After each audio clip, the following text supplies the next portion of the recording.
You may be a dog person or maybe a cat person, but if you chose correctly, this day is for you. It's National Cat Day.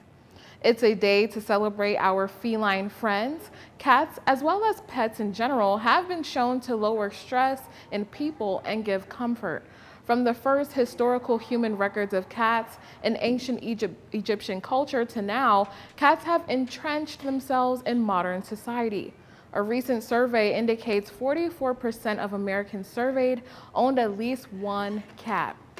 A quarter of those people asked say that their cat is their best friend.